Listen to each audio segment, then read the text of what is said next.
अस्सलाम वालेकुम फ्रेंड्स। आज का टॉपिक है theories of motivation. There are two theories of motivation. One is internal motivation and second is external motivation. What is internal motivation? The force that leads you to achieve a goal because of personal satisfaction और desire. Internal motivation वो force है जो आपको ऐसे goals हासिल करने के लिए लीड करती है जो आपके अपनी पर्सनल सेटिस्फेक्शन के लिए है या आपकी अपनी ख्वाहिश है। For example, putting up your own business और पार्टिसिपेटिंग इन अ कंपटीशन। यानी आपका पैशन है कि आप अपना बिजनेस बिल्ड करें, आपकी ख्वाहिश है कि आप कंपटीशन में पार्टिसिपेट करें और आप कर सकते हैं क्योंकि ये आपकी ख्वाहिश है और इंसान अपनी ख्वाहिशात को पूरा करने के लिए कुछ भी कर सकता है।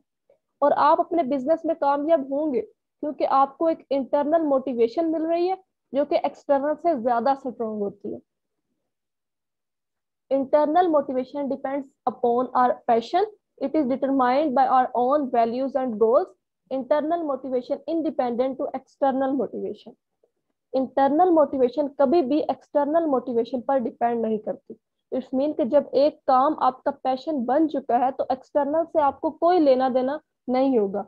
एक्सटर्नल मतलब कि आप सोचे इस काम से मुझे पैसे मिलेंगे या नहीं, फेम मिलेगा या नहीं। जब पैशन है तो आप इस पर डट के स्ट्रगल करें तो पैसा, फेम, ये सब कुछ आपको खुद ब खुद मिल जाएगा।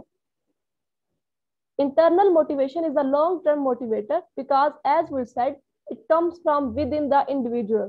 अगर कोई चीज हमें इंटरनली मोटिवेट करती है तो वो हमारे लिए लॉन्ग टर्म मोटिवेटर बन जाती है।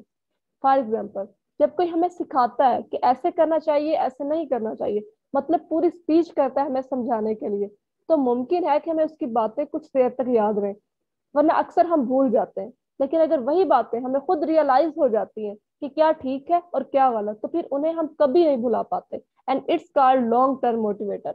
When internally motivated, a person is moved to act for the fun or challenge rather than pressure. जब इंसान इंटरनली मोटिवेटेड होता है तो अपना काम एज अ फन या चैलेंज समझकर करता है, बजाय ये कि वो इस काम के प्रेशर में आ जाए। People advance for faster at tasks to carry out because they engage in it willingly.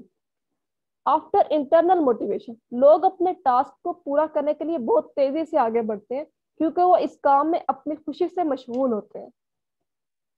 And now I will discuss external motivation.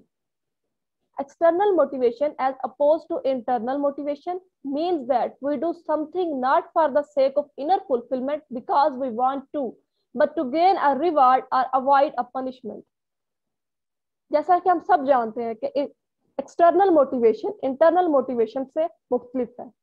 And external motivation means कि हम कोई भी काम अपनी इनर फुलफिलमेंट की खातिर नहीं करते, बल्कि कोई रिवार्ड हासिल करने के लिए या किसी सजा से बचने के लिए करते हैं। For example, being paid to a do job is an example of external motivation. आप सैलरी के लिए जॉब करते हैं, ये एक्सटर्नल मोटिवेशन की एग्जाम्पल है।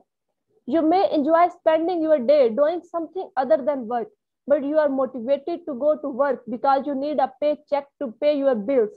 You are externally motivated by the ability to afford your daily expenses. काम करने की बजाय आप अपने दिन को कहीं और एंजॉय करना चाहते हैं, लेकिन आपको काम करने के लिए मोटिवेट किया जाता है क्योंकि आपको अपने बिल्स अदा करने के लिए पैसों की जरूरत है और अपने रोजमर्रा के अखराजात को पूरा करने के लिए आपको मोटिवेट किया जाता है कि आप कुछ करें। आप ये सब कुछ नहीं भी करना चाहते, लेकिन आपको करना पड़ेगा क्योंकि अभी आपकी मजबूरी बन चुका है। External motivation often creates pressure and then our brain can't work well under pressure.